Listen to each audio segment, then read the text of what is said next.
Welcome back everyone. Today we have another FE2 map tutorial on our channel. Today I am going to explain the hardest part of making an FE2 map. FE2 timelines. Many people struggle with FE2's timeline system. That's why I'm going to explain them right here and right now.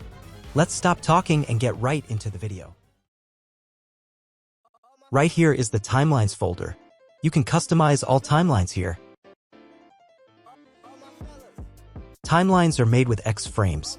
XFrames are object values. The XFrame function depends on the value and attributes. An XFrame has many different functions.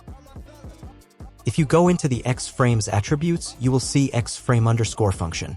That is the most important attribute of an XFrame. The whole XFrame depends on this attribute. This attribute tells the XFrame what to do. I will go over all XFrame functions one by one. The SetWaterState function allows us to change the water state, so water, acid, or lava at a specific time in the map. I am going to set the starting water to acid. After 5 seconds, the acid should turn to lava. When you change the default water, don't forget to also change the water state value. I have made a timeline toolbox for you guys to use. Link in the description. Import it into Roblox Studio. Then choose the function you want to use. I want to change the acid to lava, so I choose SetWaterState. I need the SetLava XFrame. So I copy the XFrame, then paste the XFrame into the flood_timeline config. We are not done yet. We need to set the value and timestamp. We set the value to the water part, in this case it's _water1. Then we set the timestamp, put in the time you want the XFrame to happen in seconds. I want to make acid to lava at 5 seconds, so I put in 5. If you update and test the map, the acid should change to lava at exactly 5 seconds. There is more you can customize with SetWaterState, but these are just the basics. To show how you can move a part, I am going to make a plank that moves out of the platform after 4 seconds. Change the name of the part you want to move to something that stands out, for example moving part 1 or appearing blank. Then put the part in the interactives folder. After that, we need to get an XFrame for MovePart. Go back to the toolbox and copy the MovePart XFrame. Then paste it into the flood_timeline folder. Don't forget to put the XFrames in chronological order, so name the second XFrame XFrame_02. We also need to set the value to the part we want to move, so in this case it's appearing plank. Also set the timestamp to the time you want the part to move. In this case it's at 4 seconds. Now we need to set the translation attribute. The translation attribute is used for telling the game where to move the part. I want to move the part out of the platform. You can use the dice to see in what axis you need to move the part. In this case it's positive Z axis. You can see it using the dice. I am guessing the amount of studs I want it to move, so I put 5. If it's too high or too low, you can always change it. Don't forget to set the XFrame length. It's currently set to 10, so that means it will take 10 seconds to move 4 studs.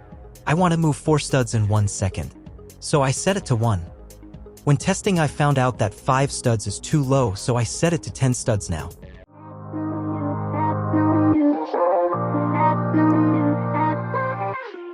As you can see, it's working great now. Now comes the big question. How to make rising flood? It's almost the same. You go back to the timeline toolbox and copy the MovePart XFrame. Then paste it into the flood timelines config. Put it in the right order. For the value, you put the flood. So _water1.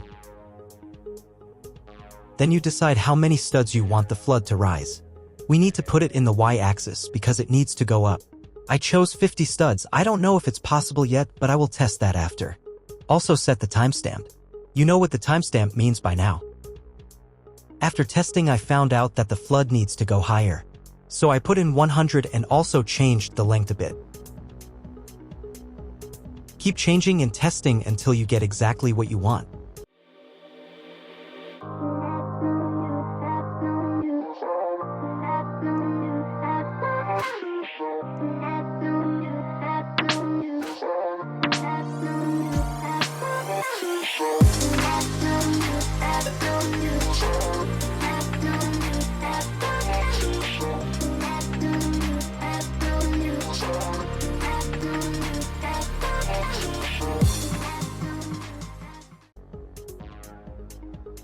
The SetProperties function is used for changing the properties of a part.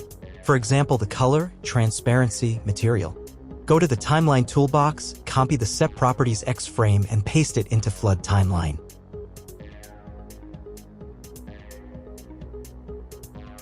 I am going to set the properties of the platform with the slide. I am going to make the part 0.5 transparency at 5 seconds. Set the value to the right part. Now we are going to set the property. Delete the color property attribute, we don't need that right now. We create an attribute, call it property underscore and then the name of the property. In this case it's transparency. Transparency is a number, so we set it to number.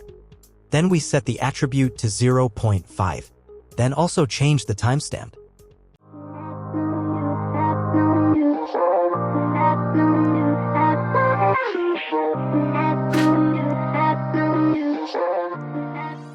With your new knowledge about SetProperties, you can see that button timelines also use SetProperties functions. Alerts are messages displayed in a map, just like these. First you go to the Timeline Toolbox, copy and paste the XFrame. You know the drill. You can set the color of the message and the message itself in the attributes. Set the XFrame length to the amount of seconds you want the message to be displayed. Also don't forget the timestamp.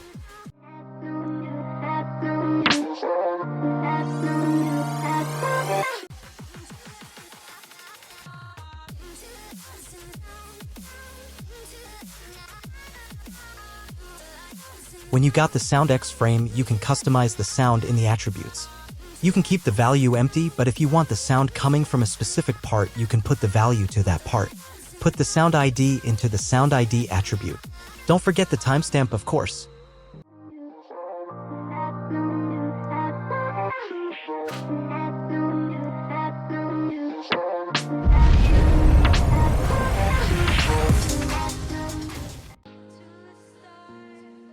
The last function is the ShakeCamera function.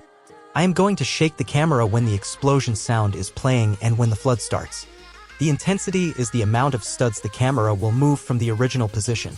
The length is how long it will shake and timestamp when.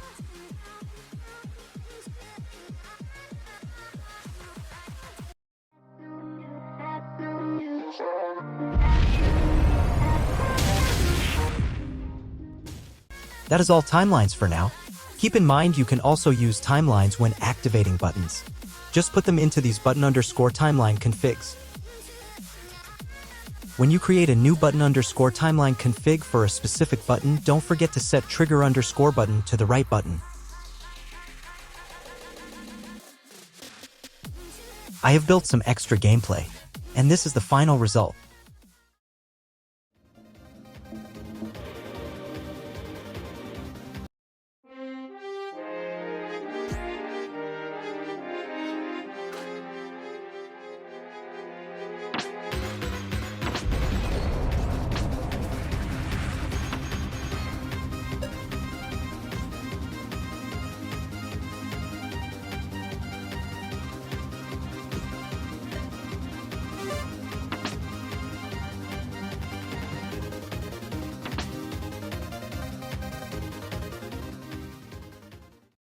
Thank you for watching.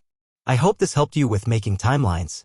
If you have any more questions, comment them or join our Discord server, link in the description.